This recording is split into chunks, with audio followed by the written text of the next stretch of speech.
Thank you, everybody, so much for joining us today. We're finally back in person for the Vermont Organics Recycling Summit. Our theme this year is Compost Nature's Climate Champion. I'm Natasha Duarte. I'm the director of the Composting Association of Vermont. This is a kickoff event for International Compost Awareness Week, which starts this coming Sunday. And Dr. Debnair, who is here, her compost ecology class does these great International Compost Awareness Week posters every year. And so for folks in the Zoom room, you can go to compostingvermont.com/VORS, VORS, and there's a whole gallery of all the photos, along with an explanation for the students' inspiration for creating them. And then for those of you in the room, they are up around the room. So as you have time or want to wander around during lunch or break time, you can take some time to check those out. So that's a really neat collaboration that the Composting Association of Vermont has had with Deb and her UVM class. So thank you for that. I'd like to give a huge thank to all of our sponsors who has made this possible. We have 8 of you downstairs exhibiting. There are links on the website to check out their information in more detail for folks online. And Eco Products and Prohibition Pig are sponsoring an after event at Prohibition Pig Brewery. So, and then just a quick look at today's program. The block part in red is what is being held as hybrid. And then we'll move into lunch, and then we have 3 great concurrent sessions. And then we'll be coming back for an afternoon plenary. And I'm going to stop sharing my screen and invite Dan Goossen, President of the CAV Board of Directors, to come and give a welcome. Thank you, Natasha, and thank you all for being here.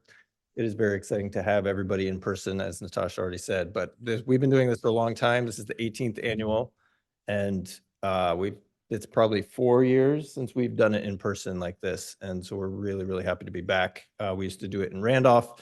This is a new space for us so far. We're liking it pretty well. It's beautiful, centrally located. Hopefully, I know some of you drove up from Southern Vermont and beyond.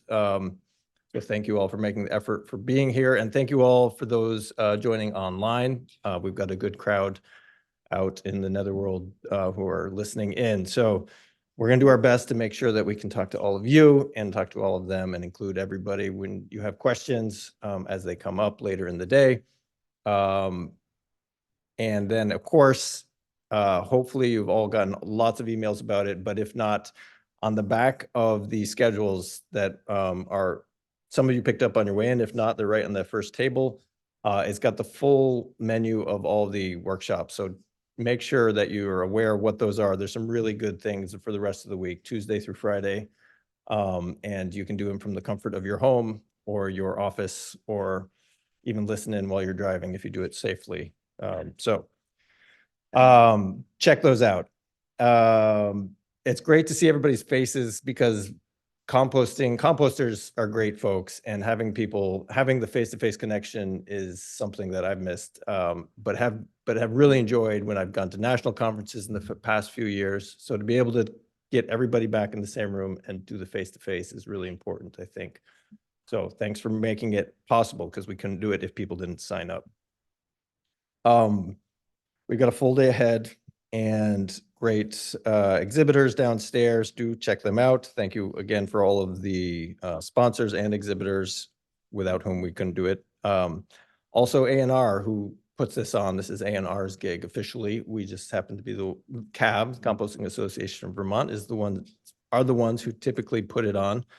But big thanks to A&R, the CAV board, lots of members here, and some who are not here, volunteers, and the crew at the Sally Fox Conference Center for letting us use this space, and A&R for arranging that. It's been a huge help. And last but not least, I want to thank Natasha, because she is an amazing executive director and has been for quite a few years, and really is the charge that leads the way on all the projects that CAV does and undertakes. It's a huge amount of work. VORS is a big piece of it, but we do a lot of programmatic work. And if you get a chance to chat with any of the board members, we'd love to tell you about some of the other things that go on throughout the rest of the year. But Natasha really is the person who makes it all happen. So thank you. A huge thank you to Natasha. And climate. This is important for all of us, hopefully, the climate connection being this year's theme. it's kind of always been a part of what we think about, those of us who do composting. I run Green Mountain Compost. I forgot to mention that, but we, you know, we really love the work that we do, I think, in general, and feel good about it. But I think it's only in the last number of years that it's getting more mainstream in terms of people's making that connection between global warming and the climate and what composting is. So we're excited that today's program has a lot of overlap, and we're going to be starting that with Jane Lazorchak, who began her career in public service with Vermont Fish and Wildlife. Throughout her 15 years with the department, Jane served in various roles, most recently as the Public Lands Section Chief, where she conserved more than 10,000 acres of public land and oversaw public land management for the department. In early 2020, Jane stepped into a new role working as the director of the Global Warming Solutions Act, or GWSA. As the director, Jane works closely with the Climate Council to stand up Vermont's initial climate action plan in December of 21. The plan speaks to how the state will cut out our emissions while investing in our rural communities to adapt to climate change, build resilience, and enhance the sequestration of our working and natural lands.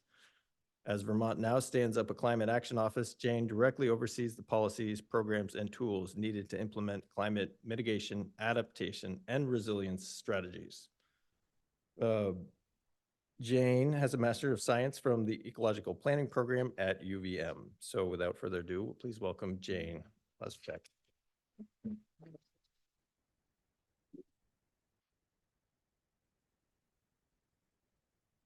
I'm just going to pull up your slides. Not very often that you have your bio read out loud. So my son was being joked by his twin brother this morning about having a crush on a girl, and I feel almost as red as so. Thank you. And so for folks in the room and on Zoom, I'll just say that for folks in the room, hold your questions until Jane is done. For folks in Zoom, feel free to put your questions at any time in chat. And then when we pause after your presentation, we will have time for some questions. I think. Whoops. I think it looks good. Is it? Oh, okay. Perfect. Yeah. Well, thank you so much for having me this morning. It's really a privilege, and sounds like this is your first time back together in person in a number of years. So I am happy to be here to welcome you all here and kick off the day. I have just a handful of slides to orient you to what the Climate Action Office is doing, since we're only about 18 months old. The role of that office in state government, and then actually speak to sort of the exciting work that we have in thinking about waste management within the Climate Action Office, and hopefully tee that up for some conversational questions from all of you about your role and how you can engage with us going forward. So as I just alluded to, the Climate Action Office is only about 18 months old. It was a direct recommendation in that climate action plan that that Dan just spoke to in his introduction. The Climate Action Plan, while Vermont has had sort of fits and starts with direct action and planning around climate, the Global Warming Solutions Act, which was passed in 2020, put in place a direct requirements of the Vermont Climate Council, which is an outside body outside of government, in standing up a plan that obligates government to take action, as well as thinking about how we involve all Vermonters in those solutions moving forward. So that plan, which was adopted for the first time on December 1st of 2021 and is required to be updated every 4 years, thinks a lot about how we cut our emissions reductions, but also thinks about the role of adaptation, resilience, community engagement, understanding that what is required of us to address climate change is nothing short of a wholesale shift in the way that we live on the landscape. It's not one action here, one action by government, personal action. It really is bold and change that we cannot really imagine moving forward sometimes, I feel like. So the Climate Action Office was a direct recommendation in that plan, understanding that that government has a huge responsibility in moving these actions forward, and thinking about how we would coordinate that work across government and track that work and speak to the progress we're making, as well as how to engage with Vermonters. That office could have really sat anywhere. It's no one agency's responsibility in moving climate action forward.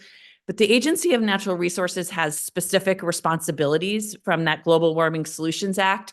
And you, as Vermonters or anyone, can actually take action against the Agency of Natural Resources if we're not doing our job.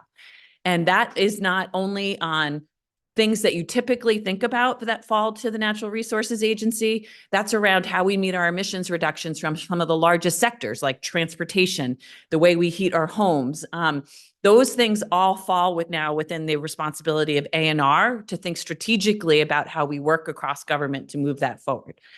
So the Climate Action Office sits within the Secretary's Office of A&R, and it speaks to how to move the requirements of the Global Warming Solutions Act forward, but is supported broadly by members of secretaries and commissioners across all those agencies that have a stake in climate action. So we meet regularly, and we think about how to coordinate and amplify that work across government, and then fall back and think about the specific programs and gaps that our office can help support and move forward in service of both the plan, the law, and broader climate action.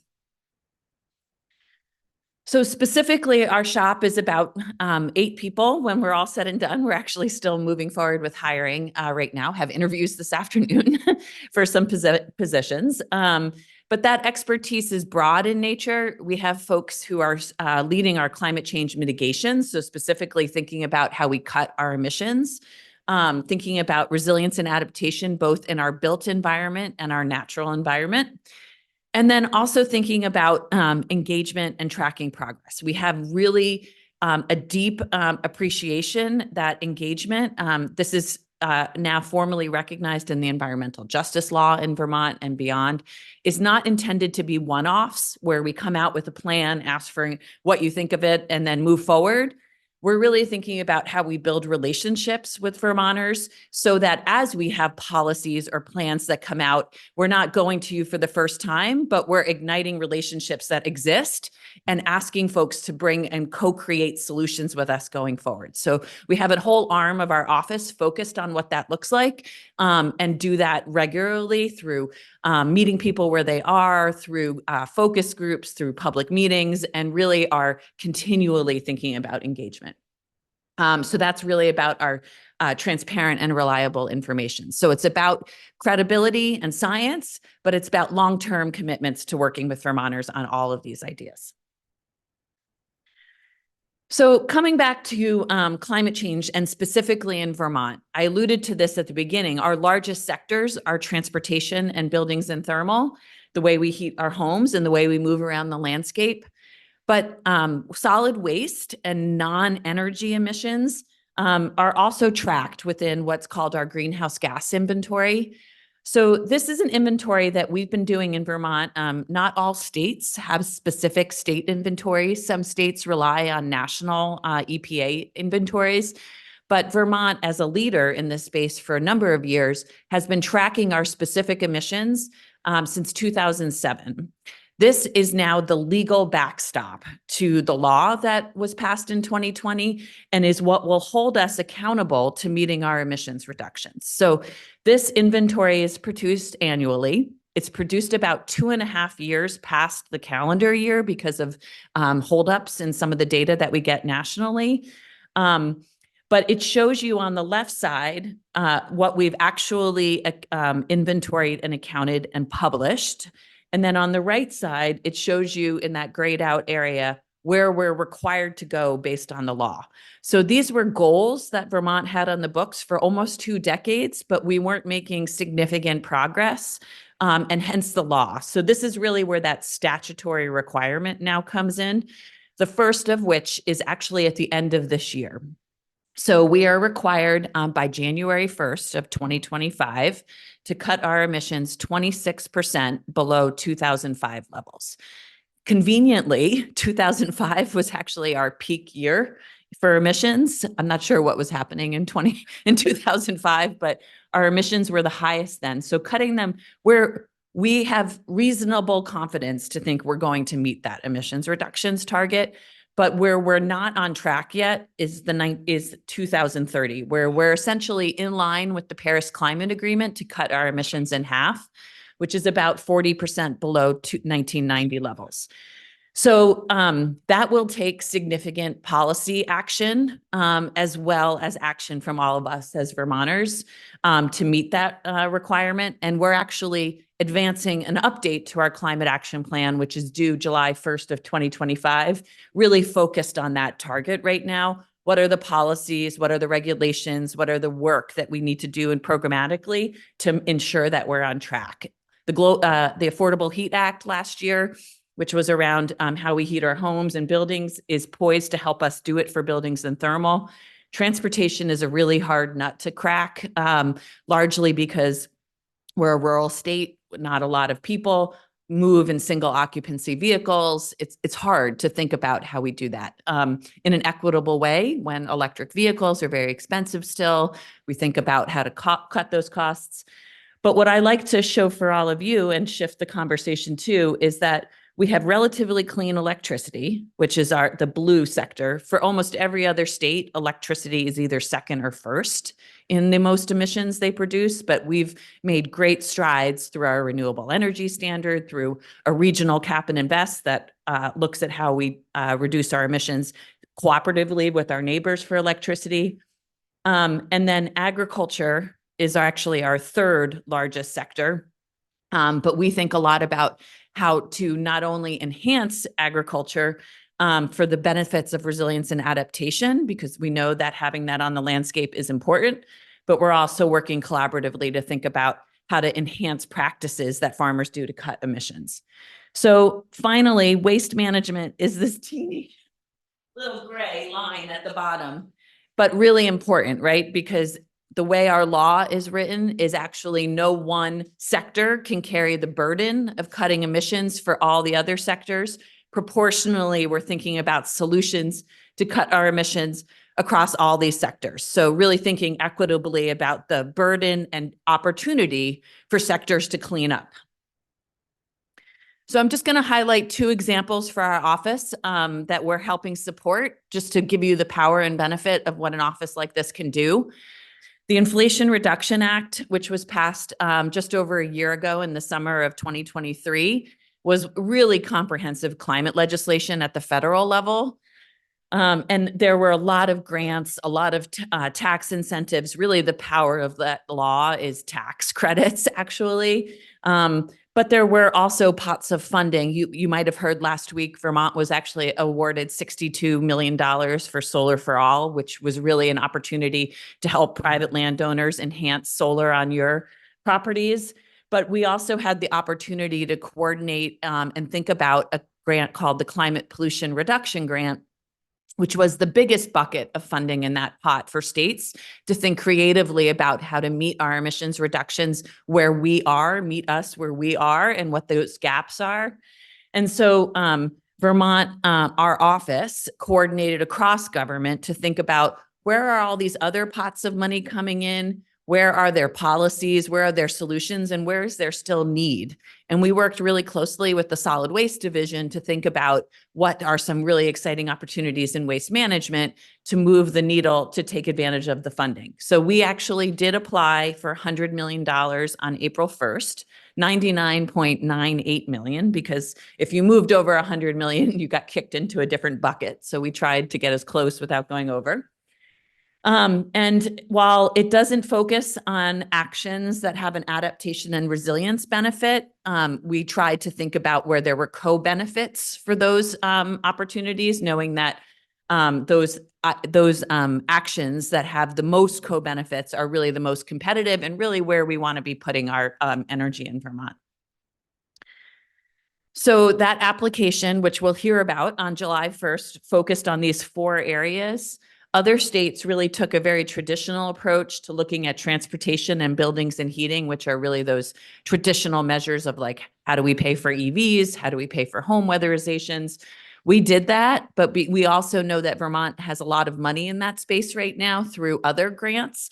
So we really wanted to take advantage again of the natural and working land sector where we have a lot of co-benefits and then other smaller sectors that often get forgotten about and don't get the funding that they really need because we know how important they are. And for solid waste, we really think about two things, which you all know way more than me, but really think about how to reduce the amount of waste produced. So how do we compost? How do we not consume as much? And then how do we reduce the emissions from that residual waste that we as a state create?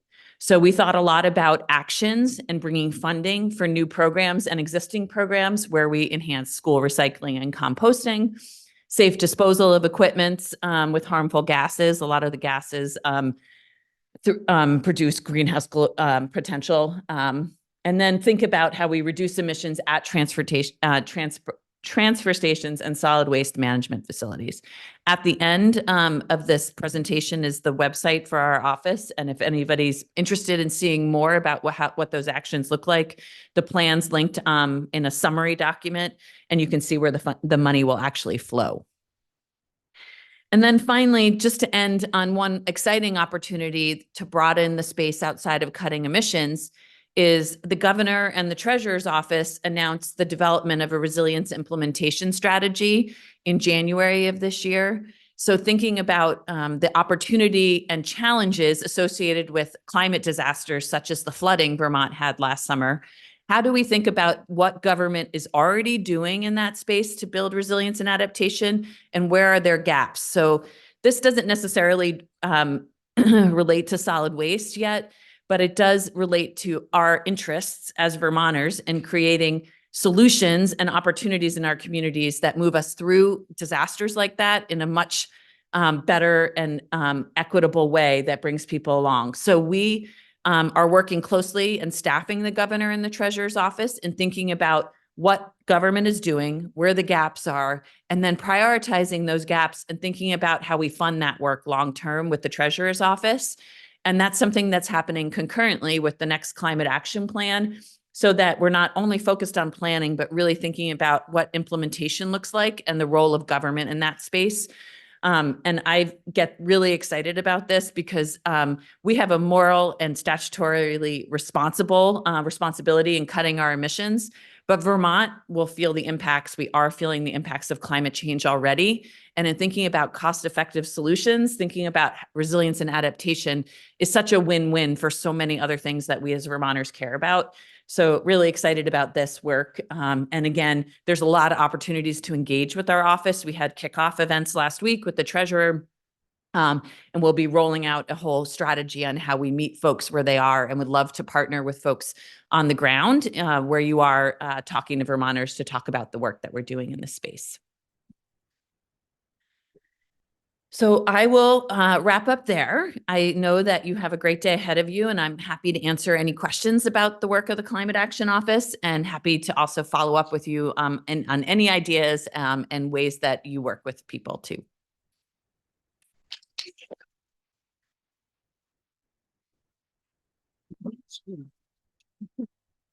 Thank you. Thank you, everybody. And thank you, Jane, so much. If there are any questions, Allie is going to be walking around with a microphone, and Shannon will be your voice. Any questions? Right in front of you, Allie. Hi, I'm Jim Stiles. I'm from St. Albans. I was wondering, with the new initiative that was just discussed last week with Mike Pichak and second,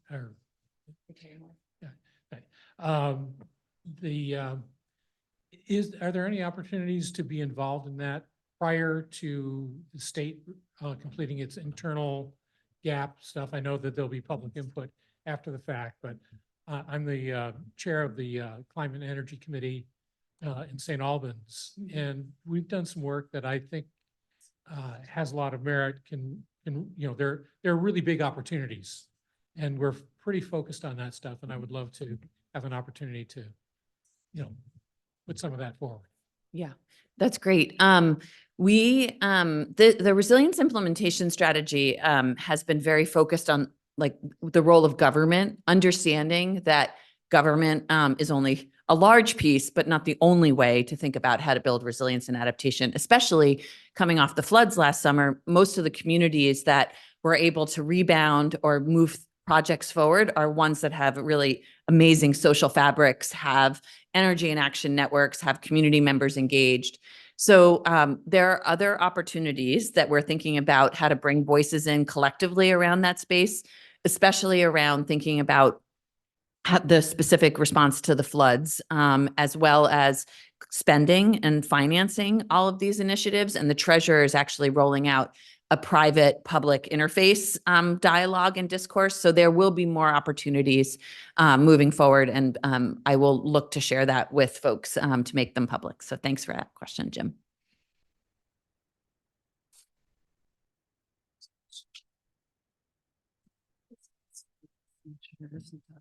Plug. You would think there would be by this. Getting Thanks, Jane, we're getting for- an extension. Okay. Thanks, Jane. I got to attend the New York State Summit, similar to VORS, a couple of weeks ago. And one of the things I learned there is New York has I believe it's through an executive order, but a lead by example on sustainability and climate change. I didn't know if there was any comparable effort here in Vermont, because it seems like a good way to engage state agencies that normally don't have climate goals as top of mind. That's a great question. Thanks. So, so we work very closely with New York and other states, and those lead by example initiatives are championed through our role and membership in the U.S. Climate Alliance. And so for folks who don't know, the U.S. Climate Alliance was an alliance of governors who came together after Trump pulled out of the Paris Climate Agreement, and many states stood up and said, well, we collectively are still going to move forward with these requirements of the Paris Climate Agreement. And Governor Scott was one of the founding governors to sign on to that in 2017. And that initiative often asks states to step up and make commitments to demonstrate and lead by example in just broadly in climate. And so lead by example, for folks who don't know what that is saying, is it's essentially saying that government will model much of the work that's needed to happen and hope that others will come along. At the time, Governor Scott, we didn't have capacity nor interest to sign on to that collectively. That is not to say that we're not doing many of those things. Building and General Services has tons of amazing programs in thinking about fleet management, electrification of state buildings. It's just that sometimes it is harder for small states to do the same kind of like modeling and leadership that larger states have, just because of capacity, not because we're not doing the good work. But yeah, New York is an exceptional partner next door, and we certainly work closely with them on those ideas and solutions, but didn't formally adopt a lead by example policy.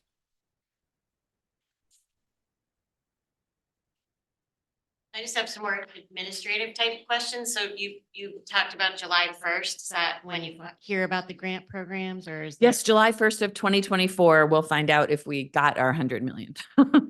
And then are those charts available to the public? Yes, all charts available to the public. And we'd be there. Everything to do with the climate pollution reduction grant is on there's a public facing website on this on climatechange.vermont.gov. And one of the 3 banners is right now that grant opportunity. Of Thanks. the 99.8 million grants, how much of that, is that all solid waste, or is that solid waste in other sectors as well? No, it's the largest pots of money are actually for transportation and buildings and thermal. So both transportation in particular at the end of this fiscal year, so at the end of June, state incentives that match federal incentives for electric vehicles are no longer funded in our budget. And so the hope is that there'll be a nice transition rate into these dollars, having state incentives to make electric vehicles even more affordable for 3 more years, understanding that EV prices are coming down to match internal combustion engine vehicles. For folks, ICE vehicles is what people call them. But the price is not competitive yet. So we're still trying to incentivize people buying them as much as possible. And then in the buildings and thermal sector, there's a lot of funding for low-income Vermonters to weatherize their homes, but we put a lot of money in understanding that the rate of weatherization we need to incentivize moderate-income Vermonters in making those upgrades to your homes as well. And so That's like 70 million of the 100 million. And I believe solid waste is somewhere between 5 and 10 of that 100 million. All right, well, thank you so much, Thanks, James, Natasha. again. We appreciate your time. All right, and as Emma Stuhl comes up, I'm going to switch out the slides and share my screen. All right, so Emma Stuhl works with a team in the Vermont Department of Environmental Conservation's Waste Management and Prevention Division to help all of Vermont recycle better, compost more, and reduce and manage materials and waste. Before joining DEC, Emma worked as an ecologist, a program coordinator, and an environmental and sustainability educator throughout the Northeast. So Emma, thank you so much for joining us. We look forward to your report. Good morning, everyone. Can you hear me? Okay. Nodding. Okay. Just tell me if I need to get louder or if I'm being too loud. Get excited sometimes. So I am so excited to be here with y'all in person and online. Really exciting day. And I am going to be telling you about some of the things that have happened in Vermont this past year in the world of the organics, some of the successes and the challenges, and also we're going to look at some of what's coming in the next year. And as you can imagine, I'm not going to be able to cover everything that's happening. So there's great chances to learn about more projects in the program the rest of the week. But if we have time in the Q&A, also, if folks want to just share a sentence or two with all of us about something else that happened in the world of organics last year or that's upcoming in the year ahead, I will invite you to do that to help this be a bit more comprehensive. And let's see. I think that will, start us off. So before I really get into it, though, I do just want to make a plug for the second annual Scrap Food Waste Challenge. It's starting September 9th, and Alyssa and some other folks from our department are running it. It's a fun, self-directed challenge that helps folks figure out what food they're wasting in their lives, because we all waste food, and then helps folks figure out how to waste less, because wasting less food is a climate solution in a way that we can all take action every day. And through savvy storage, careful cooking, and more, we can really make an impact and also save money by not needing to buy as much food. Let's see. Okay, so the year 2024, 2023, and 2024, we have reached this exciting point where it's been almost 12 years since Vermont passed the Universal Recycling Law, which included bans on bans that required food scraps to stay out of the trash, and also leaf and yard debris and clean wood. And it's been almost 10 years since Vermont's largest food producers like hospitals, universities have had to keep their food scraps out of the trash. And then the law rolled down and required smaller and smaller producers of food scraps like big restaurants and then medium restaurants to keep their food scraps out of the trash. And now food scraps have been banned for all of us across the state for almost 4 years. So just wanted to start with this because I feel like we can disagree, but I feel like we have passed the brand new stage. That like, this is a pretty new law, but it's not a brand new law. And I think that that's something that this community and everyone who's contributing to the work that it takes to make this happen should feel excited about and can feel pride in. We made it over the brand new law hump. So we'll start off with some signs of success and just celebrating some of the work that's been done and the milestones that have been reached. So, many hundreds, and I would assume thousands, but I don't have data to back it up. Many hundreds of people have small scale backyard composting bins or community garden composting bins and are managing their food scraps locally in their yards and in their neighborhoods successfully without issues. Vermont has over 100 food scrap drop-offs across the state. And many, many, many people are using those successfully and happily. And there's new ones. I'll just pause there. One challenge I want to acknowledge, though, which some of you I'm sure are very familiar with, is that backyard composting is not a good option for many people. It's a great option for some people, not for other people. And some parts of the state have more drop-offs than other parts of the state. And some parts of the state have free or very low cost drop-offs, and other parts of the state it costs enough that that's really a barrier and fewer people are using the drop-offs for that reason. So there's, successes here, but there's also opportunities and also challenges here. So, that's sort of our theme for today. It's like, wow, we've done so great and there's opportunities for more work to do. And there are some challenges along the way. Let's see. So Vermont now has 3 times as many food scrap hauling companies as it had in 2012 when the universal recycling law was passed. And Natasha asked me how that has changed just in this last year. So I looked back and we saw a really large growth in companies around the 2020 food scrap ban. And then in the years since, it really has just gone up and down just a little bit. 1 to 2 or 3 businesses changing over the years. And our department maintains a list of food scrap haulers at vtrecycles.com who are wanting to advertise their services. So if you know of anyone who wants to be added or subtracted or updated, please be in touch. Okay, another success I want to celebrate is just how much coaching and problem solving and one-on-one and small scale support is available and has happened in Vermont and is going to continue to happen, I would assume. And many folks in this room here today are part of this, this community effort that really has been essential and makes a big difference. So I'm just going to do shout outs for a few of the folks. And if you are not one of the ones like lumped into these groups I'm mentioning, I want to thank you also. And just no, I couldn't list everyone. So thank you for your work and your service. Okay, so Vermont's solid waste management entities have played a big part in this. Every town in the state has obligations, solid waste obligations they have to fulfill. Many towns have teamed up together to fulfill those obligations regionally. And these SWMEs, solid waste management entities, provide information and assistance. Some of them sell discounted or at-cost composting bins in their communities, provide free backyard composting workshops. Some of them offer grants in their communities, and several of them also run facilities, and some of them are here today if you'd like to ask more about their programs. So they're playing a large role in their communities, and part of the work that the SWMEs do and our department also does is doing outreach to businesses and schools. So there's a lot of effort into getting the message out to residents across the state, but there's also a lot of effort every year in getting information and also systems set up at larger producers of food scraps like the businesses and schools. And so then, on the residential side of things and for businesses, our department also maintains a lot of resources that can hopefully be helpful across the state, including a website that's overrun with information. So we're always happy to send people direct links if you're looking for something specific. We have a social media presence on Facebook and Instagram. Handouts, we have that food scrap hauler list, inspirational materials. Lots of resources available, and feel free to come take things at our table.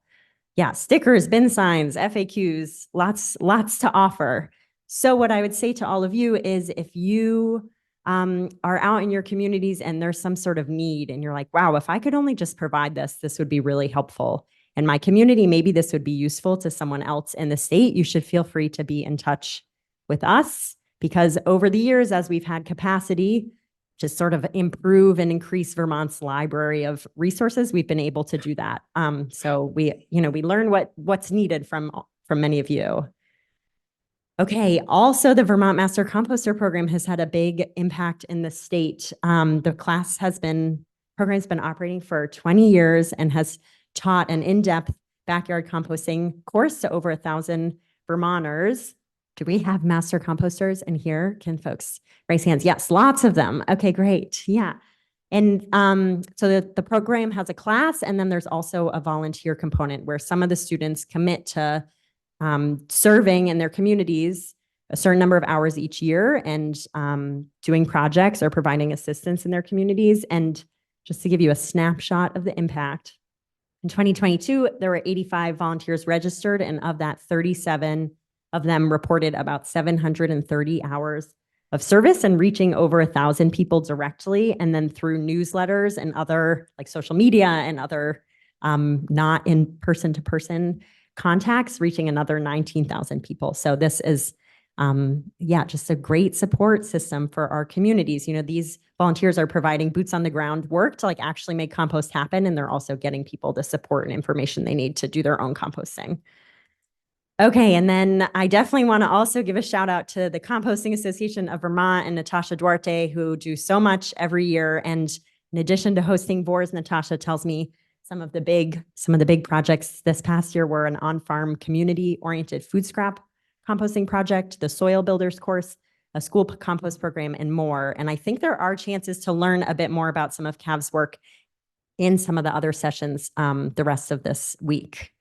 So CAV is kind of a good transition point to switch from thinking about, you know, how do residents keep their food scraps out of the trash, to thinking about the facilities that are managing large quantities of food scraps and what's happening in their worlds, because CAV supports, you know, the really small scale composting and also these larger facilities. So one, you know, update in the world of large facilities is that the Agency of Agriculture and Food and Markets has taken over the regulation of 4 larger on-farm composting operations. So we've updated our map of larger composting facilities and operations in the state, and it's on our website for folks who, you know, want to look at it more closely. But you can see we have a lot of larger composting operations in the state, and similar to the small scale, you can see certain parts of the state have more options than others. So this is, you know, both a success and potentially an opportunity, perhaps a challenge for some. So let's see. One other exciting thing in the world of large scale composting is that the Vermont Compost Operator Training course, which our department helps sponsor so it can be a lower cost course, is back to being in person also, which is just very exciting. And I've been told, you know, part of the class is a practicum at a compost facility. So it's just so great to be back to being in person. So if you know anybody who needs some training on larger scale composting, you should check out this class and see if it could be a good fit. And it's an annual course. And then our department, also to support the larger scale composting world, offers free compost technical assistance. And this can be for compost facilities or on-farm compost facilities, but also if there's a school or a transfer station or some other entity that's managing a larger amount of food scraps on site, they might be eligible for this program. So this past year, 8 compost sites received about 100 hours of technical assistance, free, no cost assistance through this program. So if you know somebody who needs assistance, you can be in touch with Benjamin Dockoff at Vermont.gov to see if it's a good fit. Okay, and then this is not hot off the presses. I know some folks have seen this already, but it's pretty recent, so I still wanted to just sort of sit with it and share it for folks who haven't heard. So last year in 2023, a team at University of Vermont published a study where they did a survey on the impact of Vermont's food waste ban on residents and food businesses, and they learned all sorts of interesting things, and they have a very like digestible and user-friendly summary of their findings. So I suggest checking that out online. But 2 takeaways from it for me were that they found that 85% of Vermonters are composting in some way or another, and that 61% feel a moral obligation to keep food scraps out of the trash. So I know I said it's not a brand new law, but 4 years is actually very recent, and composting was totally new for many people in the state at that point. You know, not for many people have been doing it for decades, but it was totally new for many people in the state. So I think 85% of folks composting in some way or another is something to celebrate and to feel some momentum from there. And then the moral obligation, you know, is more motivating. So saying like, okay, more than half of our community is reporting that they have this sort of deeper motivation to keep the food scraps out, and they understand why it matters to keep their food scraps out of the trash. I think that's something to, like feel some momentum from and feel some excitement about. Yeah.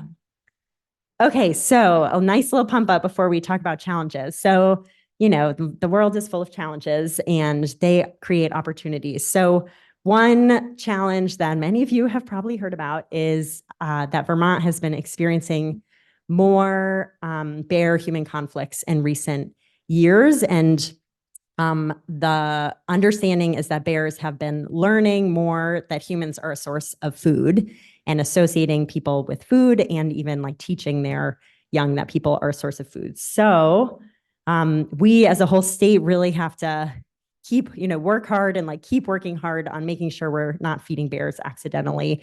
And we learned somewhat recently that almost half, or maybe around half of the conflicts had to do with bears getting into trash. So I think like historically there sometimes was a sense of like bears get into trash. It just happens. But really what we need to do is say like, oh no, we need to make sure bears don't get into trash. And what we've learned in some other states is that in communities where bears are not getting into trash or into food scraps, up like when enough of the community has bear resistant containers, they stop having so many bear problems. So the rest of the conflicts are sort of evenly divided between other attractants like honeybees, chickens, compost, food scraps, bird seed.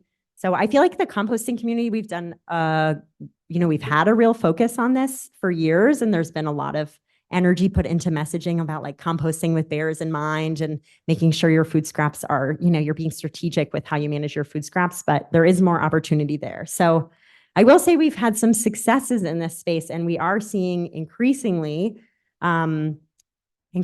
seeing folks making their trash and food scrap management systems bear resistant and more bear resistant, whether they're using bear resistant dumpsters or storing food scraps in like sturdy metal and wood containers, or protecting them with electric fencing, as more and more of our materials are stored securely, that will just help us move along. So, and I think this one on the bottom right is really great for folks who are compost educators out in their communities. So somebody had bees already, and so they had an electric fence. And so then they just were like, oh, I'll just do my composting inside the electric fence, which is just so great. And if anybody, I'll pause. So yeah, I would like to just recruit all of you here today. If you're not already spreading the message about this, if you feel comfortable joining the community of people who are just sort of encouraging managing food scraps and compost and trash with bears in mind, to join the norming that needs to happen in our state to shift us in that direction. So if you need tips, or you want to send anybody to tips, our Dirt on Compost booklet, which is at the table and also available at vtrecycles.com on the food scraps webpage, has the last 2 pages are just simple tips for backyard composting systems and small scale composting systems. And then if you're out talking to anyone who has carts that they're pulling, or carts for collecting trash or food scraps, we also have a tip sheet that's focused on protecting those carts from bears. And many of these tips are also sort of simple. Some of them take more effort, but some of them are pretty simple things. So you can look through and sort of use it as a menu to try and just improve your system. Okay, thank you for joining the bear prevention journey.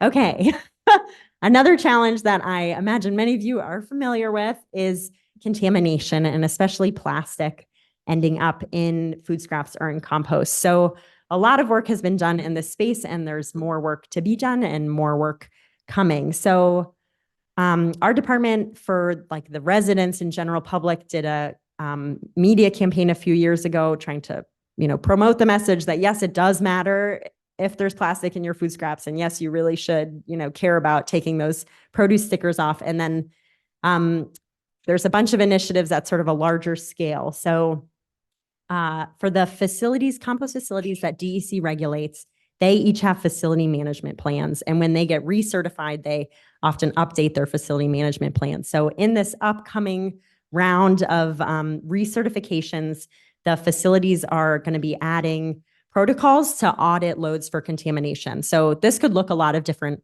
ways, but for example, a facility might say, we're going to audit loads every so often, and we will, decide what level of contamination we can manage through these various means.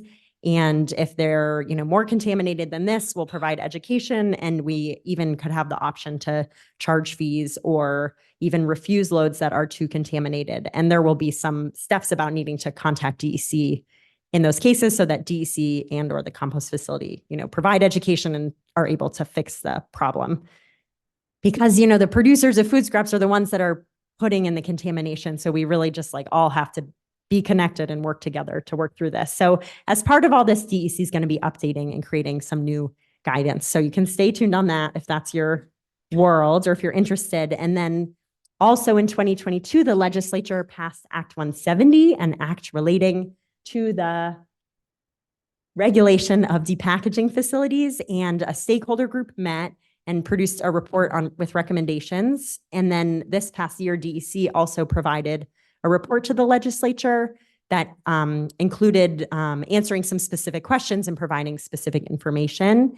And then as part of this also, DEC is going to be releasing a guidance and policy soon, I've been told, on the source separation of organics. And it did get delayed by the flood. So I know some folks are wondering when it's coming, and I've been told it is coming soon. So another piece is that a pollution prevention study is happening right now, which I'll talk about in a minute. And then the next step is that DEC is going to be going through the rulemaking process for food waste management facilities, including depackagers. So you can stay tuned on that, and there will be ways to, chime in and participate in that process. So the pollution prevention study is in partnership with the EPA, and it has two parts. One part is working with Vermont food and beverage manufacturers and developing ways to reduce PFAS and microplastics in their processes.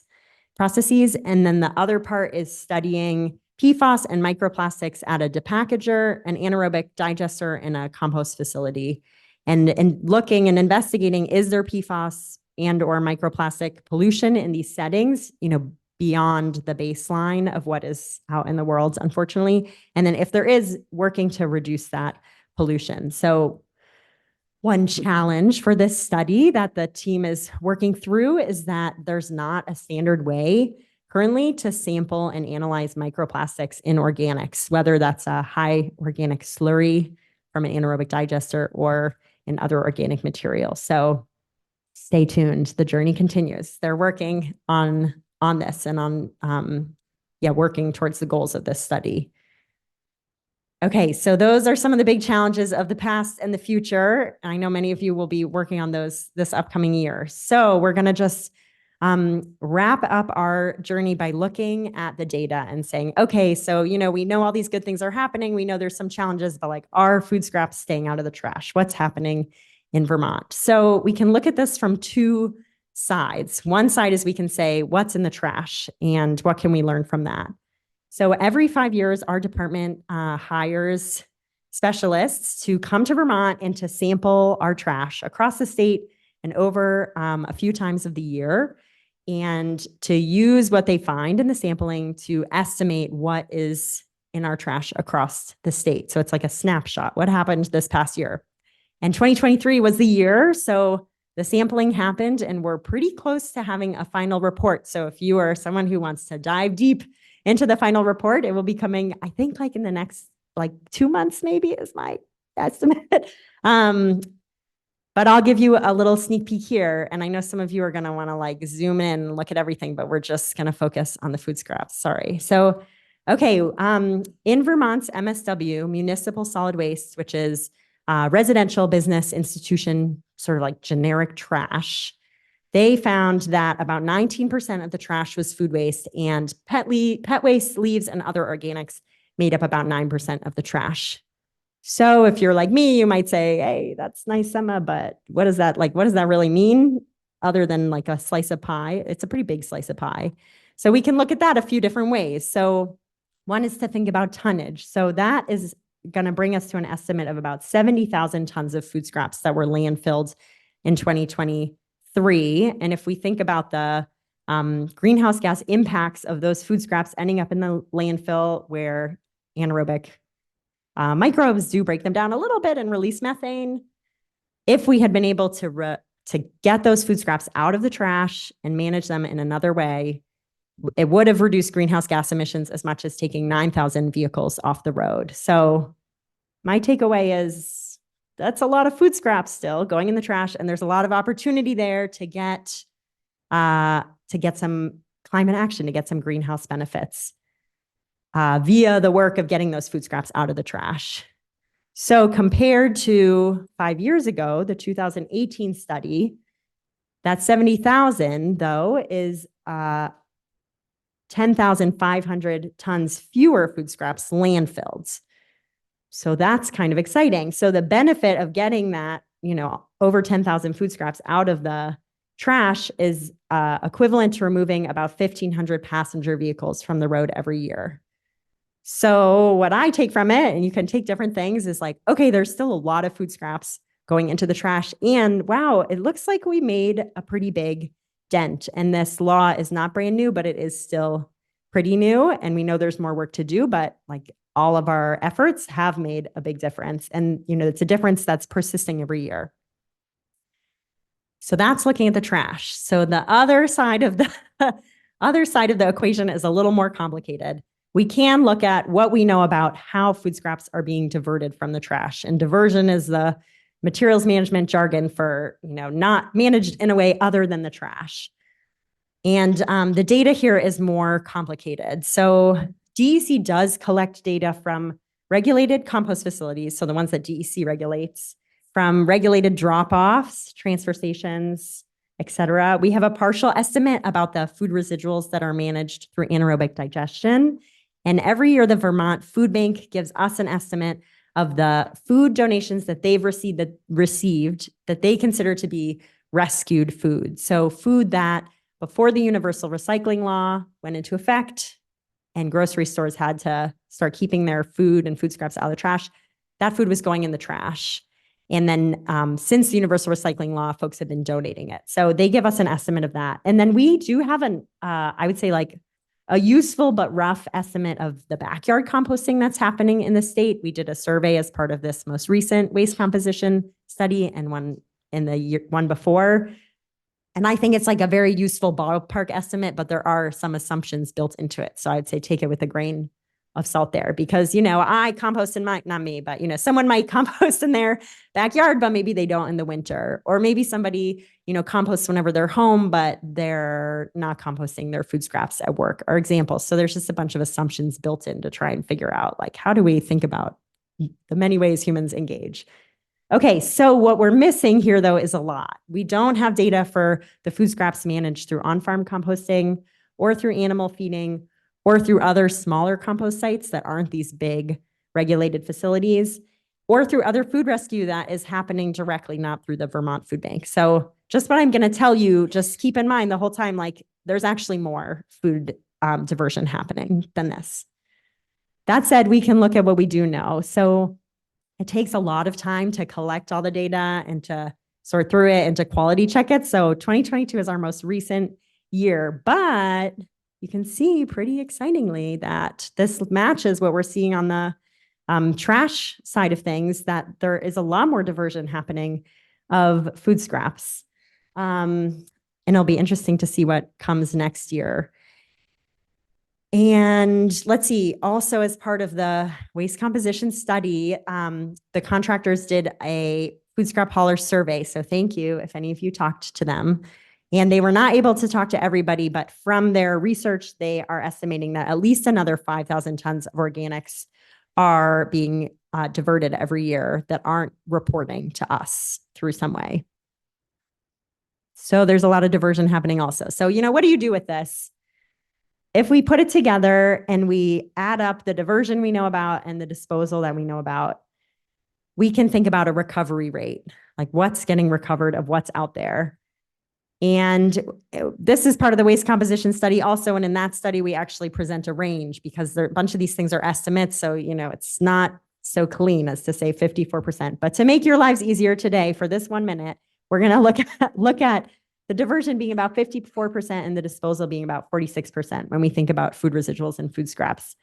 But as I said before, it's actually better than this. We just don't know how much better. So, you are probably sitting there saying, okay, like what are my key takeaways? So this just brings us back, I think, to the theme from the beginning, which was that we've made a lot of progress and there's a lot to be proud of. And I think there's a lot of momentum to carry us forwards. And there's still opportunity for us to get more food scraps out of the trash. They're there. These opportunities are there. So with that, I just want to thank y'all for your work, whether it's really small scale or whether you're working at a big scale in your personal and professional lives. And yeah, I think one thing that is exciting about the composting and organics diversion spaces that it is such a space of collective action. So it's just really wonderful to be in community together with people who care about this and are motivated. And yeah, so just thank you. And I think we will have time for, yes, we do have time for a few questions. And then if we have time also, if people want to share just like, 1 to 2 sentences about other things that have happened in the past year or that are coming up in the year to come, we can do that too. Okay, thank you. On Zoom, maybe we'll take one from Zoom first, just because. Thank you. So this first question from Zoom is regarding that 2023 waste composition study that you mentioned. Were you able to identify where a majority of the food scraps were coming from? Was it residential, industry, et cetera? Okay, that is a good question. And the final report will have a breakdown of what materials are coming from a residential stream and what are coming from a commercial stream. And I don't remember it off the top of my head. My memory is it's like 40-60, but I can't remember which way it is. I'm looking at Alyssa to see if she remembers. Oh, okay. Okay, Alyssa's memory is that it's similar. Yeah. But if you're interested in more details, yes, the final report should be coming soon. And as always, I know I said this before, but I know there's a lot on our website. So anyone's always welcome to contact me at emma.stuhl@vermont.gov, and I can, send you direct links for things that you're looking for. Okay. Thanks for that presentation. I'm just curious about that bar chart with the green bar showing the diversion. A few slides back, that one. Yeah, you just passed it. One forward. Oh, one forward. And if you have any information on the breakdown among the different sectors of diversion, so like charitable food sector, or I guess food bank in your case. I do, and I ran out of time to put it in, but now we get to talk about it because you're interested. So okay, and then my follow-up is with the Vermont state's food waste hierarchy of prioritizing feeding that food to humans and animals. I understand it's really complex for the state to enforce that, but I was wondering if anything's being done on that end to prioritize getting salvageable food waste to humans and animals and just composting food scraps. And I noticed also throughout the presentation there were just the words food waste and food scraps seem to be interchanged. And I was wondering if that's consistent in policy or if you make a distinction between food waste and food scraps. Okay, great detail. It should say food scraps everywhere. Thank you. I missed that. I would say. So no, it's not. Let's see. I can't speak to can you say the policy question again? Just if the state has interest or is working on kind of reflecting that food waste hierarchy. Yes. In yes. the diversion efforts Okay. and making sure that salvageable food is being given to people who could eat it or animals. Yeah. Okay, I will answer, and then if anyone else who has been involved wants to improve my answer, I invite you to, which is that my understanding is that that is going to be part of the source separation of organics policy and guidance that is coming soon. And then that there will be like a rollout of what that looks like across the state. And then in terms of where the food scraps are coming from for 2022, you can see the home composting estimate is a pretty big chunk. And then food processing, oh, sorry. See, then the slide didn't make it in, so it got formatted weird. But anyway, food processing residuals is another large chunk. And then food scraps that are being collected and managed not through a home or backyard compost system is a pretty big chunk. And then there's a small amount of depackaged, I mean, not that small, it's pretty big, but relatively amount of depackaged food tons and food bank rescue also. And so then the food bank rescue, as I mentioned, is just from Vermont Food Bank. So there's some things that are missing from that. And then, as we've mentioned, also the on-farm composting and smaller on-site composting systems and animal feed are all missing from that. So we know that animal feed can be really a huge piece of the puzzle, especially in certain parts of Vermont where it's really common for there, to be a pig bucket and then also a food scrap bucket. So yeah, that's not part of the data we have. Yeah, Ben, can you add? Policy piece. I'm Ben Gother. I work in the solid waste. Oh, here, one sec. Thank you. I just wanted to add to the policy piece. So part of the Act 170 requirements, we're supposed to evaluate whether or not the hierarchy needs any bolstering or support. So we're going to be looking at that as part of our rulemaking coming up and potentially implementing new policy to that as needed. So that might be something that an opportunity for public participation at that point. Thank you, Ben. Can you pass it over to Alyssa here? And maybe Ann too. Thank you. Get to hear from the whole crew. Yeah, just to answer your other question about terminology. So we do use wasted food or like food waste as like the broadest bucket. So we think about food scraps as more of like what we would all be producing, as opposed to like food processing residuals, which are from the manufacturing sector, but we include both of them under like the food waste. And then we've also, since the depackager started operating in 2021, we're also tracking the depackage, so the packaged food that was then went through the depackager separate. So we have like those three buckets. And then the food bank rescue, even though that's not being wasted, it's being eaten, we still count it in diversion because we still have the data. And if you do have any more questions, feel free to email me about the data. And I'm just going to add to that. I'm Ann Bajor. I also work with this team in waste management and prevention. And I just want to say that, you know, right before COVID, we were all really focused on getting the word out and providing outreach and education about the universal recycling law and the priority for keeping food out of the landfill. So, you know, really prioritizing food donation and food rescue. And then COVID came and, you know, we kind of took a step back in all of our outreach. And I mean, luckily Vermont has a really robust group of folks that are really focused on feeding people. And so they kind of stepped in and did a lot of that, but we're just getting back to getting more out into the public. And so hopefully you'll see us more really encouraging the food donation part of the puzzle. And as you can see, waste is really complex. So thanks for hanging in there with us. Thank you very much, Emma and team. Good talk.